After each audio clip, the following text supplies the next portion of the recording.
Allah yang atur. Kan mau kita jangan tua-tua ya. Mau kita nih, kita jangan tua-tua kalau mau kita mah. Kalau bisa tuh anak kita yang lucu jangan gede-gede, gitu aja udah. Makin gede makin susah lurusin. Mau kita. Tapi ternyata dunia ini bukan maunya kita. Dunia ini maunya Allah, karena Allah yang punya. Jangan hujan ke, maunya kita. Tapi hujan hak Allah. Jangan mati dulu, mau kita. Soal mati hidup urusan Allah. Maka saya selalu ngomong, kadang-kadang kita pengen hidup itu kita yang desain. Padahal ada kemauan Allah yang kita lupa. Ini bicara iman, Kalau kita percaya all 100% kepada Allah, maka sebenarnya nggak boleh. Al-haqqu min rabbik, fala takunanna minal mumtarin. Yang benar datangnya dari Allah, jangan jadi orang yang ragu. Intan sallallahu yansurkum. Pasti itu gitu kira-kira. Kalau kau tolong agama Allah, kalau kau tolong agama Allah, pasti Allah tolong. Pasti itu. Walaupun pakai proses ya. Kemarin saya ada yang nanya gitu. Waktu kita ngaji subuh ya, orang tua kita nanya gitu. Kok sebenarnya Nabi Musa sama Fir'aun berapa tahun baru runtuh kan? Yang penting mah istiqomah, jangan mana berhenti. Nabi Ibrahim mana sama Raja Namrud berapa tahun baru runtuh. Nah, hari Jumat saya bawa kisah Ratu Balqis dengan Nabi Sulaiman. Yang digugat oleh Nabi Sulaiman terhadap Ratu Balqis bukan jenis kelaminnya, dia jadi raja perempuan. Bukan kehebatan dia membangun negara Sabak sampai ada baldatun thayyibatun wa rabbun ghafur. Tapi laporan burung hudud itu dia menyembah matahari, bukan menyembah Allah. Ini masalahnya. Ini. Nah, ini bicara keimanan gitu, bicara keimanan. Sekali lagi ketika kita percaya sama Allah yang maha segalanya, yang maha kuasa, yang maha bijaksana, yang maha hidup, yang maha. Mestinya di hati kita nggak boleh ada lagi sesuatu yang terkuak. Ada Allah. Ini yang sama kita banyak yang berat, begini yang berat kan bahas. Kalaulah gua harus mati gitu ya, tapi atas perintah Allah, ya nggak apa-apa. Orang Allah yang nyuruh, jahidu bi amwalikum wa anfusikum. Berjuanglah kamu dengan harta kamu, berjuanglah kamu dengan jiwa kamu. Jiwa itu kan bisa nyawa, bisa pikiran, bisa ilmu. Nah, maka saya selalu ngomong sama, jangan dijadikan ladang ibadah itu sebagai ladang bisnis. Khotib Jumat itu bukan untuk mencari uang. Khotib Jumat itu buat ibadah. Kalau ada pengurus masjid kemudian ngasih kita amplop, maka disebut dengan bisyarah. Bisyarah itu penyenang. Bisyarah itu absyir, penyenang. Jauh-jauh jadi datang ke tempat kita, panas-panas datang kita, bagi ilmu ke kita, bagi nasihat ke kita, ada bisyarahnya. Tapi kalau pakai perjanjian nggak boleh. Udah bayar berapa? Tidak pakai Jumat, nggak boleh. Itu bukan ladang yang jahidu bi amwalikum wa anfusikum.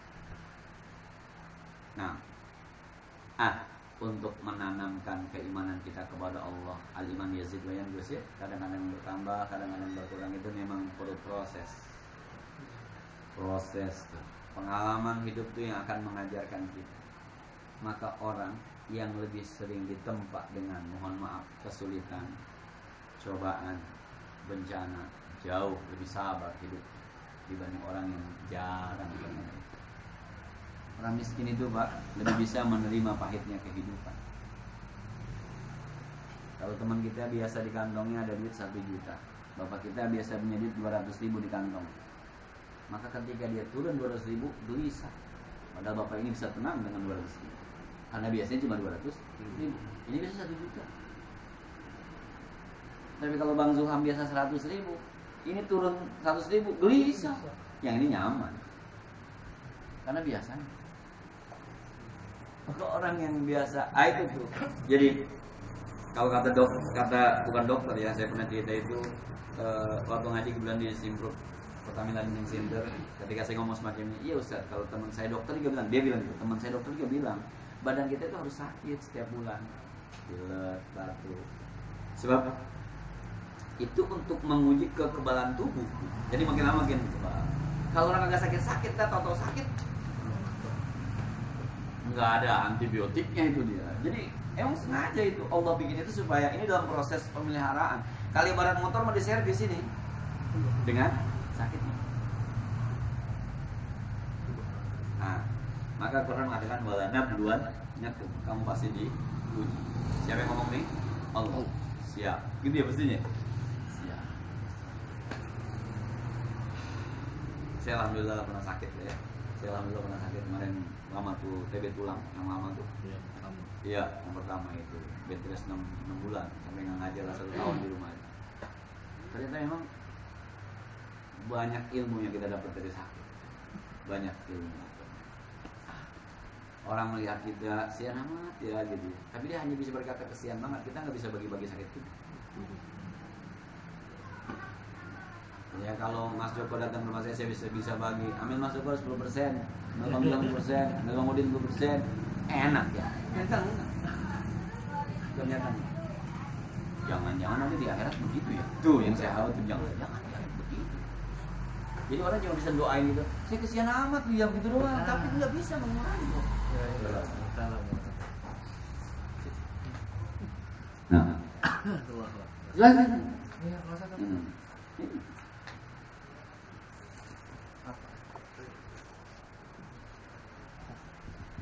Itu percaya kepada Allah, iman. Maka yang di Quran itu harus kita tutup dengan kata shadaqallahul azim.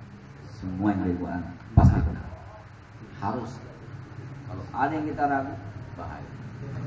Maka udah kan shadaqallahul azim. Semua yang di Quran shadaqallah pasti. Itu harus, doktrinnya harus begitu. Kalau kita yakin semuanya benar, maka surah apapun yang kita baca benar. Walaupun hati kita yang bikin dia ragu itu hati kita. Itu bicara keimanan. Yang harus, ini harus diservis nih keimanan kayak begini ini harus nih. Khawatir nanti makin banyak ragu jadi munafik. Makin banyak jadi kafir. Itu yang dia khawatir. Maka harus lebih doktrin. Begitu yang maksud dengan iman. Persis kita yakin bahwa besok akan ada pagi. Maka segala urusan yang buat besok pagi diurus, padahal belum tentu ada pagi, tapi kita yakin banget besok ada pagi. Itu iman. Begitulah iman kepada Allah Subhanahu wa ta'ala. Bismillahirrahmanirrahim. Allah Maha Pengasih, Maha Penyayang. Yakin Allah Maha Pengasih, Allah Maha Penyayang. Nggak mungkin kita sia-siakan jadi makhluk yang nggak mungkin. Allah Maha Pengasih, apapun yang kita minta pasti dikasih. Allah Maha Penyayang karena Allah sayang sama kita. Yang saya cerita ada orang jalan di pinggir pantai, lapar, ambil aja pasir. Bismillahirrahmanirrahim. Ya Allah, jadikan pasir ini rasa nasi. Dimakan di mulutnya. Kita lihat pasir, tapi yang dia rasain itu nasi. Allah Maha Pengasih. Yang dia minta pasti dia kasih. Karena Allah Maha Penyayang, pasti dia sayang.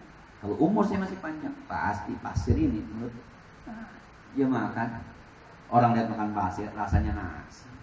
Udah ada lauknya itu di dalam. Yang diamalin Pak ya. Udah cerita doang ini.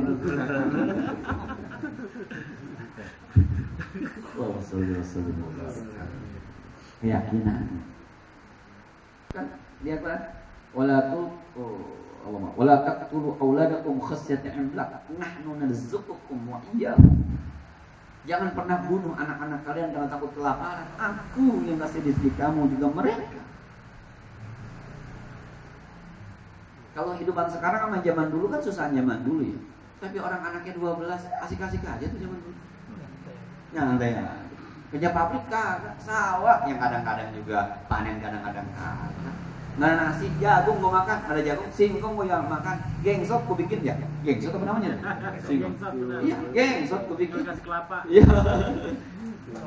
Tapi kan sampai sekarang tetap eksis tuh orang tua kita, tetap ada anaknya asik aja. Nggak ada cerita, pantes anak gue bego kurang vitamin. Dulu kurang vitamin, pinter juga. Apal Quran, bener lagi nggak badung. Mainnya di masjid, di musola. Saya kecil termasuk yang mainnya di masjid. Bulan puasa dari subuh ke pulang-pulang bejokor. Habis subuh kita tidur lagi, walaupun kadang-kadang badung kan di masjid. Anak sekarang mainnya di PS Pak, bukan. Makannya udah bergizi bener sekarang. Subhanallah. Dan saya pernah Pak makan apa pete Cina gitu, yang ditarik itu seret gitu tuh. Itu mah kecap tuh Pak. Kecap aja diaduk itu udah seru bener enak. Terus nggak pernah tuh ada cerita kena penyakit ini, kena penyakit itu. Enggak, penyakitnya biasa kan, mohon maaf ya. Hidreh, batuk, pilek, udah. Dia tinggal nyari pohon jambu batu makan, atau pisang batu. Orang tua, makan pisang batu no.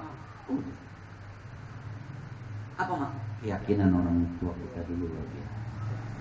Kita keyakinan sekarang ini. Udah takut mati mulu.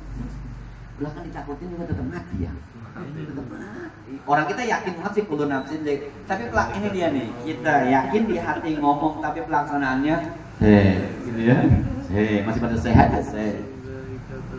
Betul kalau kata ulama al-iman yazid wa yanqus. Tapi sekali lagi menanamkan keimanan kepada Allah supaya mantap itu memang harus banyak jalan begitu. Jadi memang kalau kata Allah sehidupkan aja jalanin aja. Yang masih pada sekolah jalanin sekolah, banyak kan hambatan sekolah, nikmati aja. Kata dulu saya begini. Waktu dulu lu ngajar nih Jakarta, baca kitab, lu nggak paham nih. Sekali lu baca lu nggak paham, 2 kali lu baca nggak paham, 3 kali lu baca paham. Udah dah pasrah dah, dan bilang aja sama jamaah gua nggak paham. Pas lu ngajar lu baca paham. Berkali-kali kalau begitu, baru guru saya ngomong begitu guru saya. Imam Bos Mama, lu ngajar ya, kitab lu baca, sekali lu paham, 2 kali nggak paham, 3, sampai pasrah.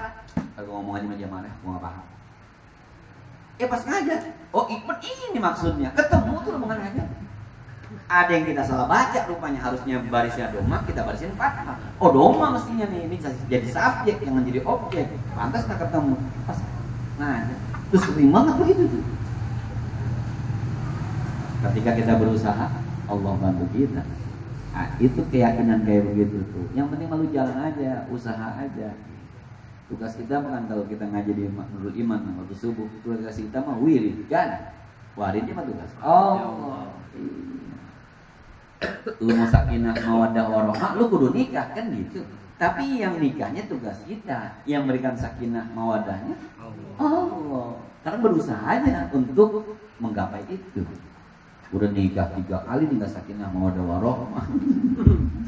3 kali, kurang 1 ya. Sakinah mawaddah warahmah, 1 lagi istiqomah. Nah, itu yang pertama, iman kepada harus di protek benar tuh ya, protek benar tuh. Pokoknya Quran benar, titik udah. Soal kita nggak bisa jalanin bahwa Allah Maha Kuasa ada di Quran, iya. Allah Maha Esa ada di Quran, iya. Sudah. Tuh itu yang namanya iman. Tuh nggak bisa digoyang. Gua mah kata Allah aja, titik udah. Orang mau ngomong apa kek? Ya kayak pilkada begitu, gue mah dilarang sama Tuhan milih pemimpin yang gue ikutin aja. Soal nanti sukses apa belakangan. Tugas gue mah kata Quran begitu udah. Titik udah. Hari nafsin begini enggak, gue mau kata Tuhan aja. Udah begitu aja. Itu iman. Ya tapi kan kerjanya bagus. Mau kerjanya bagus kek, mau kagak kek, enggak, gue pokoknya udah larang aja. Fir'aun juga kerjanya bagus. Ratu Balkis juga kerjanya bagus. Raja Namrud juga kerjanya bagus. Tapi kenapa Allah kirim Nabi Musa? Kenapa Allah kirim Nabi Sulaiman? Kenapa Allah kirim Nabi Ibrahim? Karena emang Allah tidak menginginkan kita untuk begitu kira-kira. Udah titik. Walaupun gua nggak kampanye gini, walaupun gua ikut kampanye, walaupun gua nggak ikut demo, walaupun macam, tapi Quran itu tuh titik. Kira-kira begitu kira-kira. Jadi kalau gua kaya, gua harus bersyukur. Gua bagi kaya buat orang lain tuh, sama-sama senang kita. Gua miskin, gua bersahabat. Emang itu tugas gua. Allah suruh gitu. Oh.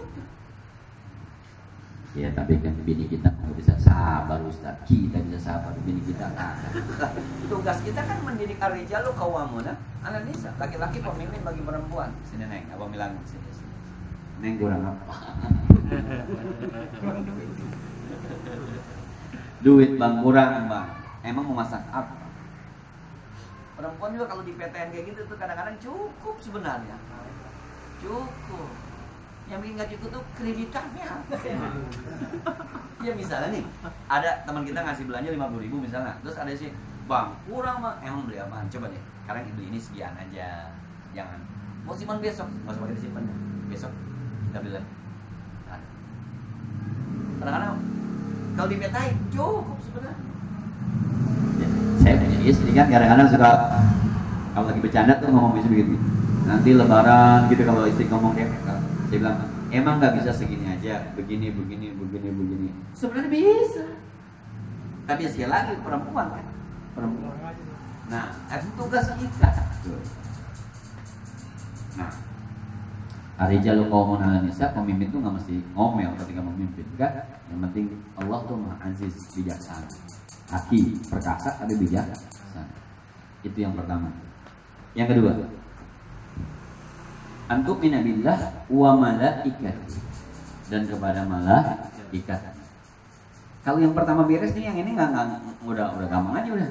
Orang ada di Quran. Jibril, Mikail, Israel.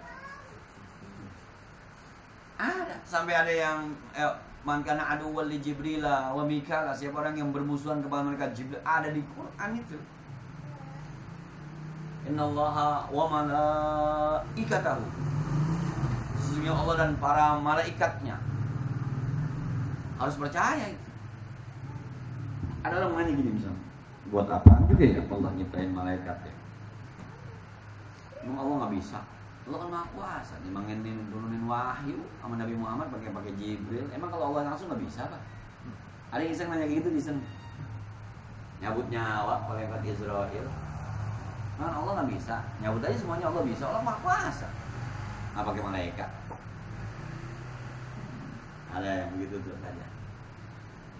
Ya, kalau Allah langsung nyabut mah Quran nggak kepake. Kalau Allah nih, bukan Allah nggak bisa. Kalau Allah kan bikin aturan mainnya, Qurannya dari Allah kan, ya dibikin dulu. Ada cerita tentang malaikat yang protes ketika Nabi Adam mau diciptakan gitu ya. Ada cerita tentang. Nah kalau kemudian atau ya udah nggak usah pakai malaikat, kata Allah, gua aja ditutup Quran, nggak dipakai. Justru Allah turunin nih, gue turunin tuh. Nih, yang ini nih malaikatnya ya. Yang ini nih Nabi nih ya. Yang ini nih perempuan nih, yang mau buat bini ntar ya. Yang ini nih laut nih. Nih, nyari ikan di sini ya. Tuh. Jadi ini nih sadaqallahul azim, bener adanya. Satu. Yang kedua, kalau bicara manusia, kan Allah ingin bicara kepada makhluknya. Kita bikin gelas nih, terus kita mau apa namanya, dengan nyuruh gelas, lu jangan di pinggiran, di tengah kan kagak bisa. Maka kita bikin peraturan tertulis tuh, gelas jangan taruh di pinggir meja, ntar jatuh.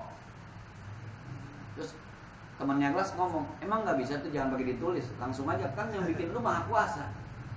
Kita nggak nyambung ngomong sama dia, harus bikin peraturan dulu. Allah tuh berkita, dalam kita yang kagak nyambung. Karena kita ciptaannya nih kayak meja, nih meja kita ajak ngomong gitu. Iya kagak bisa meja memahami kita. Nah, ini mah prosedur, kalau bahasa kita prosedur. Islamiyah itu. Ada orang nanya, itu ketika naik ke langit pertama, malaikat pertama nanya, ya Jibril, iya, Anda siapa? Saya Jibril. Ini siapa? Muhammad. Aduh, iya. Langit kedua, emang tuh malaikat langit nggak kenal sama Jibril? Pakai main nanya, nggak kenal sama Nabi Muhammad. Emang nggak dapat bocoran dari Allah bahwa dia mau kenaikan? Wah, pertanyaan lu kebangetan. Ini mah prosedur. Misal teman kita di security nih, di sebuah perusahaan, kan udah kenal sama saya. Datang, emang aturannya kudu nulis buku tamu? Maaf Ustaz ya, tulis buku tamu. Namanya Ustaz tulis. Saya bilang, lu gak kenal sama gua? Nggak gitu kan. Udah, maaf Ustaz, KTP-nya tinggal nih, pakai di situ. Saya bilang, lu gak percaya sama gua? Nggak begitu kan? Prosedur, diberhentiin bisa nih. Jadi itu bukan malaikat kagak kenal, malaikat mah taat sama Allah. Yang masuk lu tanya siapa? Kenal. Mana Anda Jibril. Kenapa mesti nanya? Kenal. Yang masuk tulis namanya, suruh tulis sendiri namanya. Kan nyuruh saya akhirnya dia. Mau Ustaz tulis namanya. Gak usah sendiri, gak usah, harus Ustaz aja prosedurnya begitu kan? Bukan emangnya gak kenal mulu itu, pakai nyuruh nulis. Kenal prosedur. Nyambut nyawa tuh prosedur gitu. Harus malaikat Israel. Kenapa? Sebab memang aturan mainnya kayak gitu di Al-Quran. Kalau Allah langgar nih, nanti ini jadi Al-Quran jadi ya nggak update, udah harus dinasah nih, udah harus direvisi Qurannya. Nah, satu tuh. Yang kedua, ketika kita percaya sama malaikat itu jangan bilang begini, Pak. Itu ya orang bisa meninggal sehari 10 orang, malaikat Israel pindah-pindah kali ya. Satu malaikat itu Pak, anak buahnya 70.000. Setiap yang satu 70.000 punya anak buah lagi 70.000 dan terus begitu. Akhirnya kesimpulannya di badan kita nih ada malaikat Israfil, ada malaikat Israel, ada Munkar, ada Nakir. Udah siap Pak. Jadi dia mah tinggal nungguin SMS, nungguin WA dari sono. Kasih rezeki, kata malaikat yang ada di kita tuh. Siap ya Allah. Cabut nyawanya. Siap ya Allah. Pas sudah meninggal, ini Munkar Nakir yang mana nih untuk gitu kan? Jadi bukan cuma 2, ya kalau 2 yang dikuburin ada 200.000 gimana nanya kira-kira gitu ya? Bukan, setiap kita udah ada. Maka di badan kita tuh banyak malaikat. Maka ada sebuah buku tasawuf namanya Istighfar Alam Semesta. Jadi ada sebuah konsep namanya Istighfar Semesta Alam. Jadi buku itu tidak bicara tentang dosa dengan pahala tidak. Yang saya pernah cerita itu tentang setiap 1 kilo badan kita ada 1 triliun sel yang Allah kirim, wal mursalati urfa. Allah kirim malaikat-malaikat untuk setiap 1 sel ada 2 inti sel. Jadi ada 2 malaikat yang bicara, yang bergerak untuk Allah perintahkan dia untuk bergerak itu. 1 sel 2 malaikat, kalau 1 triliun sel 2 triliun. Maka ketika tangan kita berbuat baik, ada berapa triliun malaikat yang meminta ampun buat kita. Tangan kita tidak berdiri sendiri kan? Ada badan kita.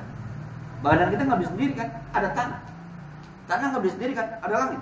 Maka ketika kita berbuat baik, miliaran, triliunan alam semesta istighfar buat kita. Tapi ketika kita berbuat jahat, semua mencaci maki kita. Maka bilang jangan ngomongin pahala dosa, jangan. Kalau bikin kayak gitu tuh serem.